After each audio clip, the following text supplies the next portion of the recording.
The first time I saw the war end for 300 men, it was inside a mess tent on Court Pass.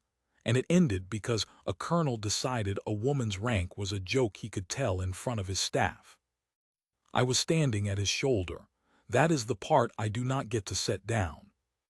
My name is Reese Vandal, and I was a captain then, the colonel's operations aide, which is a fancy way of saying I carried his coffee and his opinions and mistook the second one for my own. We had come up the pass in the last week of a bad autumn, a reinforced battalion strung along a single road that climbed a mountain the maps called Court and the drivers called Worse. The plan, if you could dignify it with the word, was to hold the high ground through the freeze and come down in the spring when the passes thawed and the enemy went to ground. Everyone above the colonel believed this. The colonel believed it hardest of all, because believing it was the same as being right, and being right was the only altitude he was comfortable at. The mess tent was the warmest place on the mountain, which is to say it was merely cold. Staff ate at the long table near the stove. Everyone else ate where they could. That geography told you the whole social order of the battalion without a word being spoken. She came in out of the wind with a map case under her arm and snow melting on her collar, and she did not look for a warm seat. She looked for the colonel. I remember that. She crossed the whole length of the tent to the one man who least wanted to be found, and she stood at the end of the staff table and waited to be acknowledged, which on that mountain could take a while. I had seen her before without seeing her. Movement control, route and load.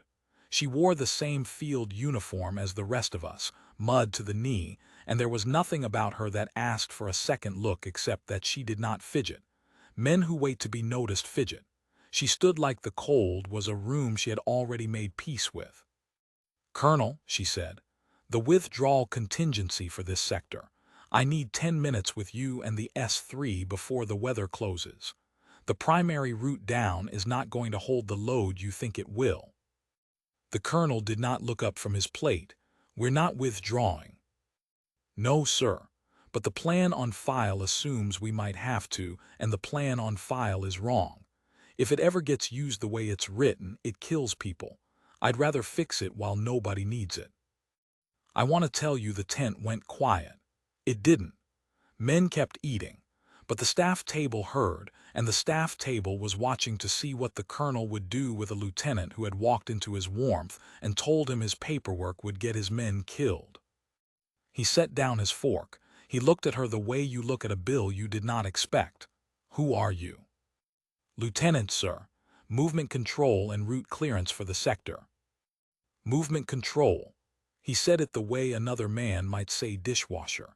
He turned to us, to his warm and well-fed staff, and he smiled, and I felt the smile land in me like a cue.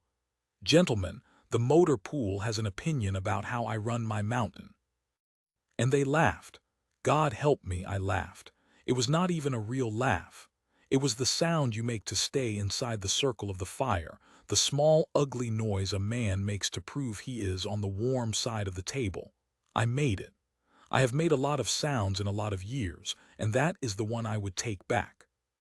"Motor pool," the colonel said again, tasting how well it had gone over, "keeps the trucks running and the fuel counted. That's honest work.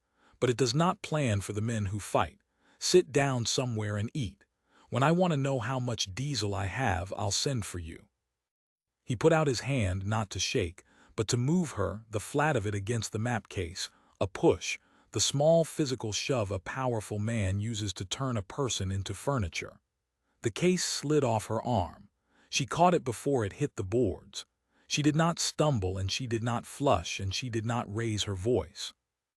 "The primary route has a load-bearing failure at the Vane Bridge and a buried culvert at the switchback below it," she said, quiet, to a man who had already turned back to his plate. "In dry weather you'd get away with the plan. In a storm you won't. That's all I came to say. It's in the annex. I'd read the annex, sir." Then she picked up her map case, and she walked the length of the tent back into the wind, and the flap fell shut behind her, and the stove ticked, and the colonel said something about the quality of officer they were commissioning these days, And we laughed again, easier this time, and I ate my warm food on the warm side of the table and did not think about her for the rest of the night. I have had a long time to think about her since. Let me tell you who we thought she was, because the whole story lives in the gap between that and who she turned out to be. We thought she was overhead. That is the honest word for how a fighting outfit sees the people who move it. A battalion likes to imagine it runs on courage. It runs on diesel and load plans and the boring arithmetic of how much weight a road will bear before it stops being a road. And the men who fight do not want to know that, because knowing it makes their courage feel like it has a fuel gauge. So they file the arithmetic under motor pool, and they file the people who do it under not us. And they go on believing the mountain is held by their nerve. The staff took its cue from the colonel the way staffs do. After that night, motor pool became a small joke that lived in our tent. Somebody would lose an argument about a route and somebody else would say better ask the motor pool, and there would be that laugh again, the warm side of the table laugh, and I was always in it. I was young and I was ambitious, and I had learned that the fastest way up is to laugh at exactly the things your commander laughs at. It is a real skill. It has ended more careers than cowardice, only slower, so you never feel the wound. I did not know her name then. I learned it later at the bottom of the mountain when learning it cost me something. On the road she was a call sign on a net I barely monitored ledger, which the signals sergeant told me she'd picked herself, and which I thought was the most motor pool call sign I had ever heard. Ledger, like a woman who counts things. I did not understand yet that on a mountain in a storm, the person who counts things correctly is the only person who matters, and everyone who fights is just cargo she is trying to keep alive. Here is the thing I could not have known at the warm table. She had written the sector's cold weather extraction plan. Not the wrong one on file, that was an older document, inherited, sloppy, and she had flagged it in writing 3 times through channels that a colonel does not read. She had walked every foot of that road with a load table in her head. She knew the Vane Bridge was rated for a lie. She knew the switchback culvert had been backfilled by someone in a hurry 2 seasons ago and would let go under weight and water. She knew, the way a doctor knows a murmur, that the route we were all so proud of holding was going to fail from the bottom up the first time it was asked to carry the whole battalion downhill in a hurry. She had tried to tell us. She had crossed a warm tent to tell us, and we had turned her into a punch line and sent her back into the wind, and the wind, as it happened, was already turning. The storm came in on the 3rd night like something with a grudge. It did not build. It arrived. The temperature fell off a cliff, and the snow came sideways, and the wind found every seam in every tent, and the mountain that had merely been cold became a mountain that wanted us gone. That would have been survivable. Winter is a thing soldiers know how to lose slowly. But the enemy knew the calendar as well as we did, and they had been waiting for exactly this, for the weather to pin us to the high ground and cut the one road behind us. And on the 4th morning the reports started coming up the pass from the rear, from below us, which is the direction reports are never supposed to come from. They had put a force across the road below the Vane Bridge. Not a large one. It did not have to be large. On a single-track mountain road, a small force in the right place is a cork in a bottle, and we were the thing inside the bottle, and above us the storm was sealing the top. The colonel's staff went to work the way trained men do, and I will not pretend we were cowards because we weren't. We were competent at the wrong thing. We knew how to fight for ground. We did not know how to leave it. The order came down from above the colonel. The way these things do, hold was no longer possible. Extract the battalion down the pass to the valley floor before the weather and the enemy finished closing the trap. Bring the men home. And the staff opened the plan on file. The wrong one. The one she had told us was wrong in a warm tent 4 nights before while I laughed. I watched the S3 trace the primary route down with his finger, and I watched the colonel nod because it was the plan and the plan was the plan. And a plan on file has an authority that a lieutenant in a wet collar does not. Down the primary. over the Vane Bridge, through the switchback, to the valley. 300 men and their vehicles and their wounded, one road, one night with the storm at their backs and the enemy at the cork. Nobody in that tent said the motor pool told us this route would fail. I want to be honest about that. Not because we had forgotten, because remembering would have meant admitting that the joke had been the warning, and there was no version of that admission that did not start with the colonel, and the colonel was already moving, already certain, already at the altitude where he was comfortable. So we folded the map, and we went to move 300 men down a road that one officer had promised us would kill them. The primary route died at the bridge, exactly where she had said it would, at the worst possible hour, in the worst possible weather, with the head of the column already committed to the descent, and no easy way to reverse 300 men on a road one vehicle wide. I was near the front when it happened.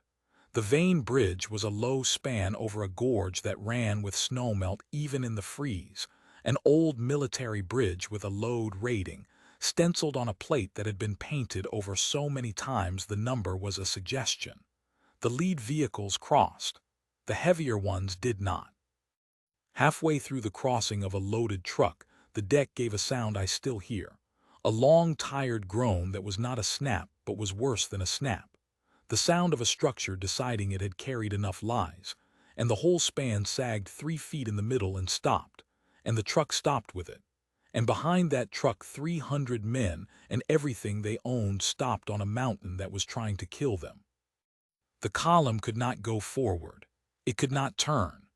Behind us the storm, below us the enemy at the cork, and now, in the middle, a bridge that had failed exactly the way the motor pool had said it would, holding the whole battalion by the throat. I remember the colonel's face in the vehicle lights. I remember it because it was the first time I had ever seen certainty leave a man that fast. He had the radio in his hand, and he had nothing to say into it, because the plan on file did not have a page for the bridge she told you about has failed. He looked at the S3, and the S3 looked at the map, and the map had no answer either, because the map was the problem, the map was the lie, and every one of us on the warm side of the table understood in the same cold second that the person who had known the truth was somewhere back in that column in a wet collar, and we had spent 4 nights laughing at her. Somebody on the net said her call sign. I don't know who. It came across the static thin and almost embarrassed.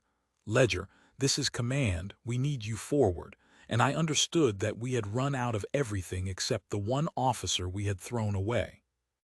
She came up the stalled column on foot, in the dark in the storm, because the road was too jammed to drive, and I watched her walk past 300 stopped men with her map case under her arm and her head up, and not one of them knew that the woman going by them was the only reason any of them would see the valley. She reached the front. She looked at the sagging bridge for a long moment, the way you look at a thing you predicted, without satisfaction, because being right about this was not a prize. Then she looked at the colonel, and the colonel looked at her, and I have wondered many times what it costs a proud man to need the person he shoved. He did not apologize. There was no time, and he was not that kind of man, not yet. What he said was, "Can you get them down?" Not can we hold. Not what does the plan say. Him, the plan, all of it, set down at last. Can you get them down? And she did not make him wait, and she did not make him pay, though God knows she could have.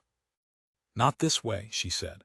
This bridge is done, it'll take foot traffic light and spaced, nothing with weight. But there's a route. It's not on your map because whoever made your map didn't want to survey it. It's slower and it's ugly, and it means we abandon the heavy vehicles here and move the men and the wounded down on foot and light load through the old quarry cut. I've walked it. I know where it holds and where it doesn't. I can get them down. But you have to give me the column, every element, every leader on my net, and they do exactly what I say when I say it, or the mountain takes the ones who improvise. The colonel looked at 300 men, and one bridge, and no other answer in the world. "It's yours," he said. "Motor pool has the column." She did not react to the name. I did. Something turned over in me when he said it, that he could still, even now, only reach her by the name he'd made a joke of.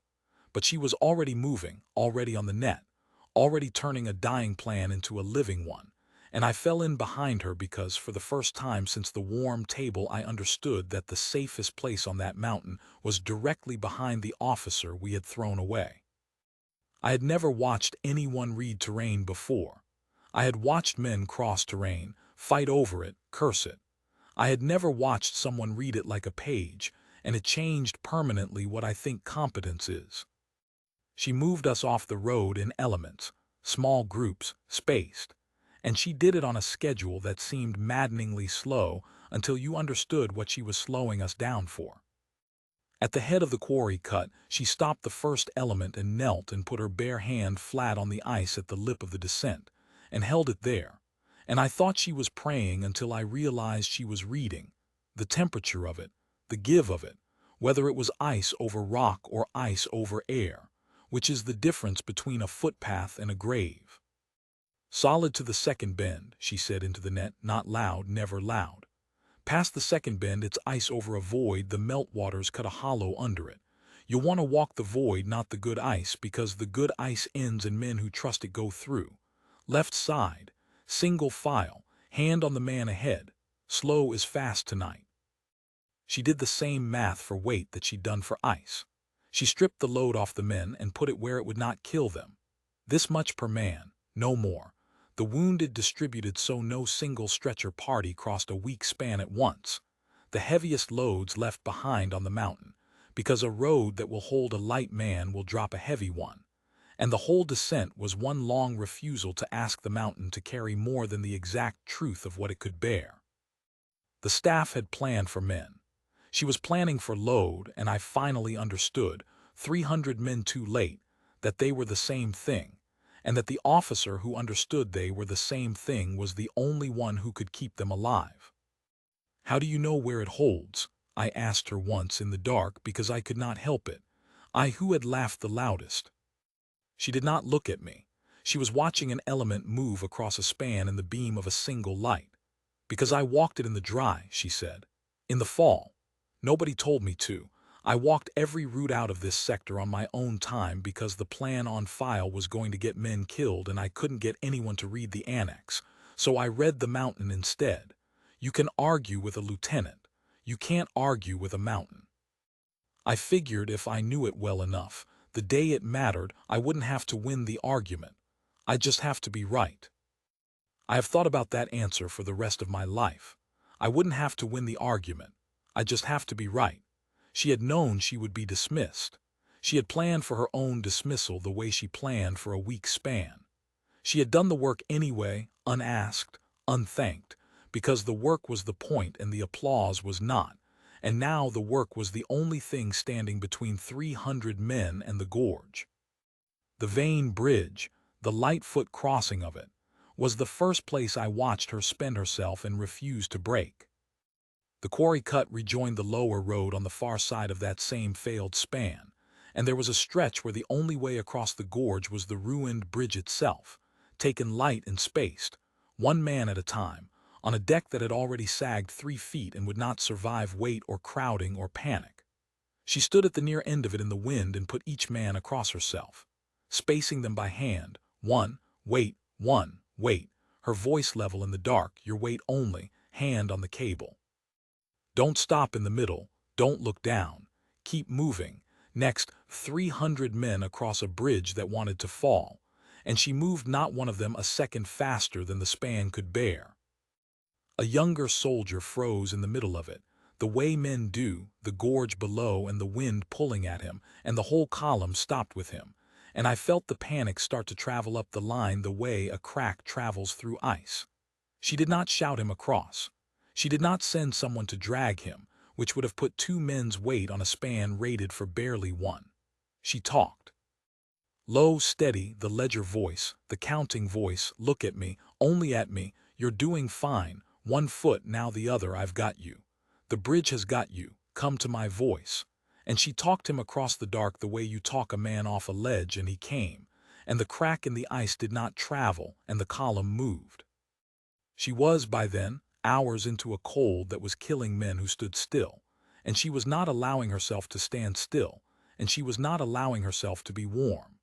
She had given her own gloves to a stretcher case somewhere back in the dark and her hands on the bridge cables where the color hands are not supposed to be, and she never mentioned it, because mentioning it would have cost the column a leader and she had decided her hands were an acceptable price.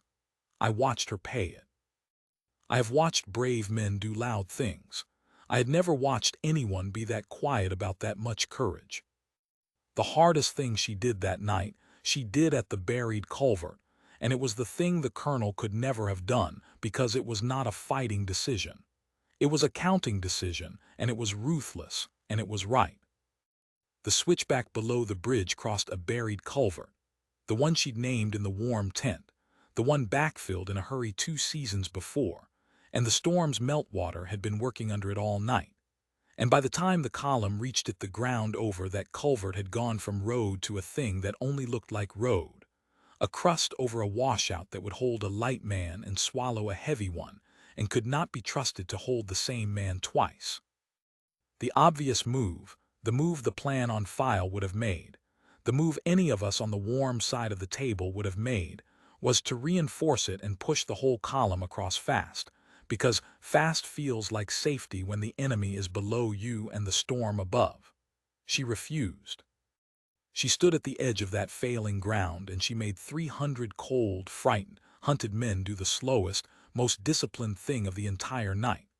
Cross it one at a time, spaced wide, on a line she'd staked by hand, testing each man's footing as if the war below did not exist, because to her the war below was just one more load the ground could or could not bear, and the ground came first, always. The ground did not care about our courage. A senior sergeant argued with her. I heard it. He wanted to push the pace, the enemy, the cork, the men bunching up in the open. She let him finish. Then she said, if you rush this culvert you will lose more men to the ground than to them. I have counted it. Cross my way and everyone lives. Cross your way and you'll be right about the enemy and burying men anyway. Your call, Sergeant, but if it's your call it's not my column, and if it's not my column I can't promise you the valley. He crossed her way. Everyone crossed her way. It took an hour longer than fear wanted, and it cost us nothing, not one man.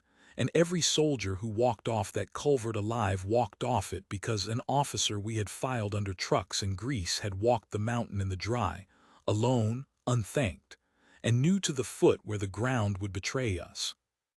Moving 300 men down a mountain in a storm at night is not one decision. It is 10,000, made continuously, in the cold, on no sleep, while the mountain looks for the one you get wrong. She made them for 11 hours. I was near her for most of it, and I never once saw her guess. Every call was sourced. I walked this, it holds. I walked this, it doesn't. This span light and spaced. This stretch you can move fast because the rock's solid under it, so move fast here to buy back the time we spent at the culvert. She budgeted the whole descent like a ledger, spending speed where the ground was strong and hoarding it where the ground was weak. And the column that had stalled and nearly died at a bridge became, under her, a thing that moved down a mountain like water, finding the one way down that does not kill it. The enemy at the cork never fought the battle they'd planned, because the battle they'd planned assumed we'd come down the road, and she took us off the road. By the time they understood we were flowing past them through a quarry cut that wasn't on anyone's map, the head of our column was already below them. And the thing about a cork is that it only works while you're still in the bottle. She had found the crack in the glass. She poured us through it in the dark, 300 men, and the small force that was supposed to trap a battalion sat on an empty road above us and listened to us not be there. I carried a stretcher for the last 3 hours. Everyone did, every staff officer, every man who'd laughed at the motor pool joke, we all carried, because she'd looked at the wounded and looked at the able men standing around holding rank and said, rank doesn't carry stretchers down this mountain. Men do. Pick up a corner. And the colonel picked up a corner. And after the colonel picked up a corner, there was no officer on that mountain too proud to pick up a corner. And I want you to understand that this too was her doing, that she had taken a battalion's whole idea of who mattered and stood it on its head with one sentence in the dark, while reading ice with her ruined hands. She almost didn't come down herself. The last element off the mountain was the rear guard, and the rear guard crossed the failing culvert last, when the ground was at its worst, after 11 hours of everyone else's weight had been working it, and she would not cross ahead of them. She'd put 300 men across ground she trusted less and less with each crossing, and she had decided, I understood this only later, that the officer who'd staked the line would be the last one to trust it, that she would not ask the final men to walk across on faith she wasn't willing to walk across herself. The last man over was a wounded corporal on a litter, and the litter party was one man short, and she took the empty corner with the hands that no longer worked, and she went across the dying ground backward, guiding the litter, testing each step behind her by feel because she could no longer feel anything, and the crust let go under her heel just as she cleared it. I saw it go, saw the road she'd been standing on become a hole where the culvert finally gave up. And she went down hard on the solid side with the litter safe and the corporal safe and her own body finally, at the very end, allowed to stop. We carried her the last mile. She argued about it. Even then, half frozen, hands ruined, she argued that she could walk, that the column needed accounting, that someone had to confirm the count at the valley floor, and the colonel knelt in the snow next to the litter and said, "The count is 300, Lieutenant. Every man. You brought every man. Let us carry you the rest of the way. That's an order, and it's the first good one I've given in 4 days." She let us carry her. That was the only sign she gave that any of it had cost her anything, that at the very end she let us carry her. The valley floor at dawn was a field of exhausted men who did not yet fully understand what had happened to them, only that they were alive and off the mountain, and that the officer being carried in from the rear had something to do with it. The colonel found me in the gray light. He looked 10 years older than he had at the warm table. He said, "Vandal, her name.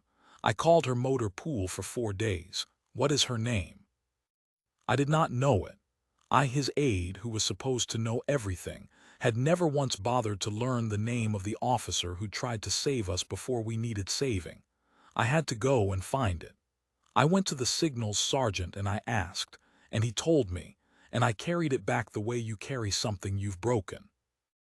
I won't set her name down here because she never used it to make anyone respect her, and I won't start now. On the net she was Ledger. To the colonel she'd been Motor Pool. To 300 men she became, in the space of one night, the only officer whose name they wanted to know, and the terrible thing, the thing I have carried for a lifetime, is that they wanted to know it, and I, who had stood at her level in a warm tent, had never asked. The reveal, when it came, was not dramatic. There was no classified file, no war room screen lighting up. It was quieter, and it was worse. It was the S3 standing over the extraction plan that had failed, finally reading the annex, her annex, the one she'd flagged 3 times, the one nobody read, and going white and saying to no one, "She wrote this months ago.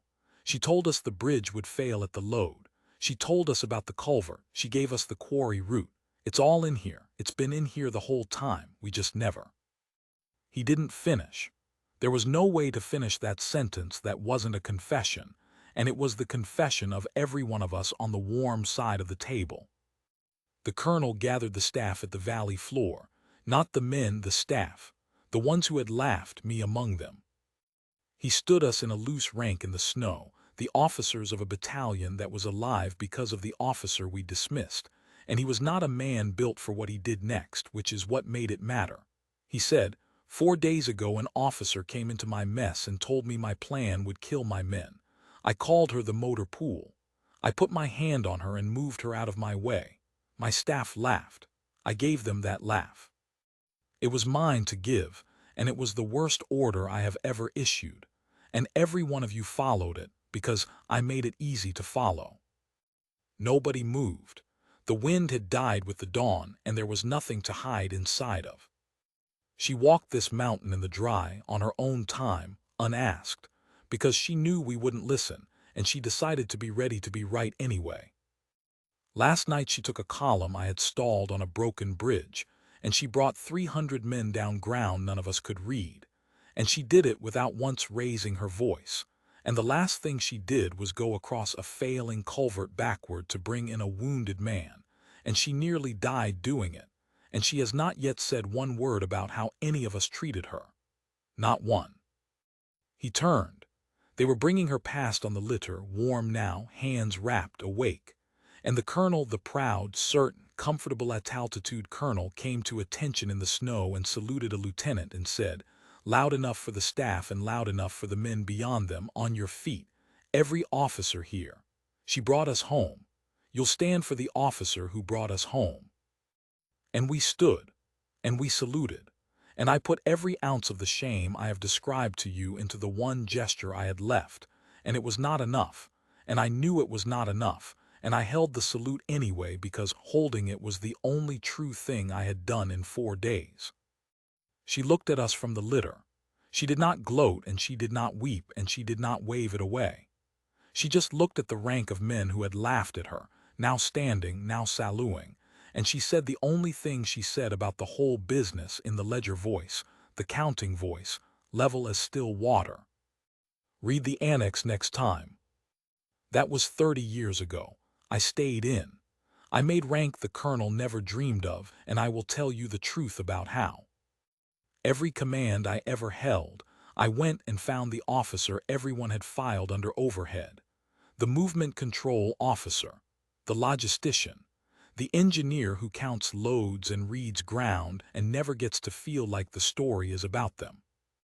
I found that officer and I read their annex first, before I read anything else, before I let myself be certain about anything, because I learned on court pass that the person who counts things correctly is the person your men live or die by, and that the surest way to bury 300 men is to laugh at the one who did the math.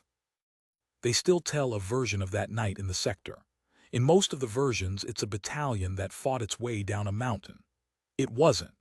It was a battalion that was carried down a mountain, load by load, span by span, in the ledger of one officer's head, by a woman we had turned into a punch line in a warm tent while she stood in a wet collar and tried to save our lives. I laughed at her. I want that on the record in my own hand, because she never once made me pay for it, and someone should.